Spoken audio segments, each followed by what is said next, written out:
ليه كل باب مقفول في حياتك؟ السر في الصلاة على النبي.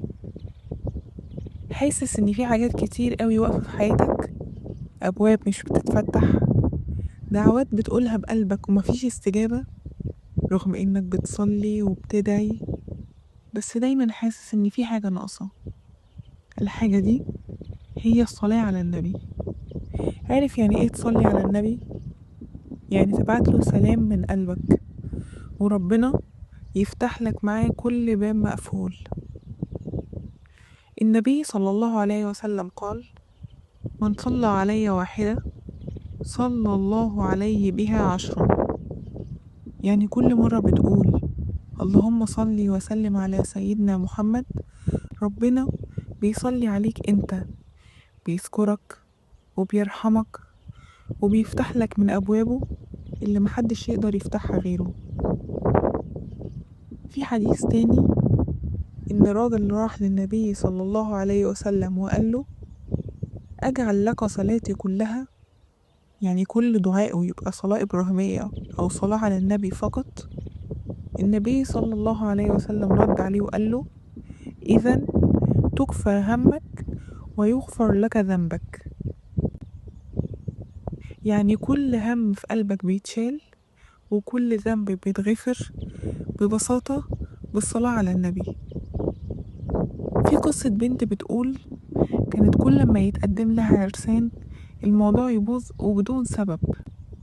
سمعت شيخ بيقول: التزمي بالصلاة على النبي كل يوم 1000 مرة. فضلت شهرين كل يوم تلتزم بالصلاة على النبي 1000 مرة. وفي يوم جالها شاب محترم جدا وتمت الخطبة وهي بتقول: أنا متأكدة إن الصلاة على النبي فتحت لي باب كان مقفول من سنين. قصة تانية لشاب بتقول: الشاب ده كان متدين بس نفسه يشتغل شغلانة محترمة، كل باب يفتحه يتقفل. بدأ يحط نية، كل صلاة على النبي صدقة عن باب رزق مفتوح. بعدها بيقول بشهرين تقريبا جاله شغل في مكان عمره ما كان يتوقعه وبمرتب ضعف المتوقع. والقصة دي عموما شبه قصتي أنا شخصيا جدا في موضوع الشغل ده بالذات. خلينا دلوقتي نقول ليه الصلاة على النبي بتفتح الأبواب. الصلاة على النبي مش بس ذكر، ده حب وطاعة ورسالة سلام لخير خلق الله.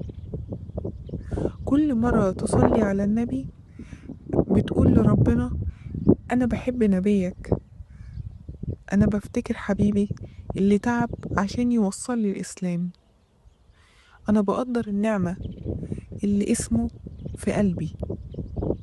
وربنا ما بيضيعش أبدا حاجة بتتعمل بحب. وزي كل فيديو هنيجي لفقرة الخطوات العملية عشان نوصل للذكر ده نقوله ازاي ونثبته كل يوم. عايز تشوف التغيير بنفسك؟ أول حاجة خصص وقت يومي بعد الفجر، عند قيام الليل يا ريت، أو حتى قبل النوم بعدد قليل قوي، إن شاء الله حتى 100 مرة. تاني حاجة ممكن تقولها في أي وقت عشان ما تقولش لازم أقولها في قيام الليل يا إما مش هقولها خالص، أو قبل النوم يا إما مش هقولها خالص. ممكن تقول شوية وقت المشي، شوية وقت الشغل. خلي لسانك شغال دايما بصوت هادي: اللهم صلي وسلم على نبينا محمد. اكتبها في ورقة أو حطها مثلا في الديسكتوب على الكمبيوتر عند شغلك. كل باب ليه مفتاح، ومفتاحي هو الصلاة على النبي.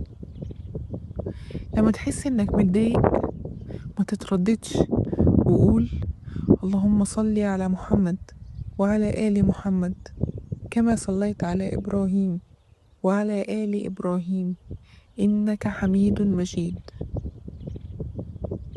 حياتك مش واقفة، هي مستنية النور ينزل، والنور ده بيبدأ بكلمة، بقلب، بحب للنبي صلى الله عليه وسلم.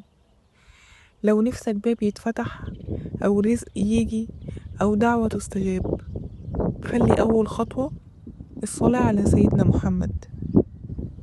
اكتب لي في التعليقات اللهم صلي وسلم وبارك على سيدنا محمد، وسيب الخير ينزل في قلبك وفي القناة وفي كل حياتك.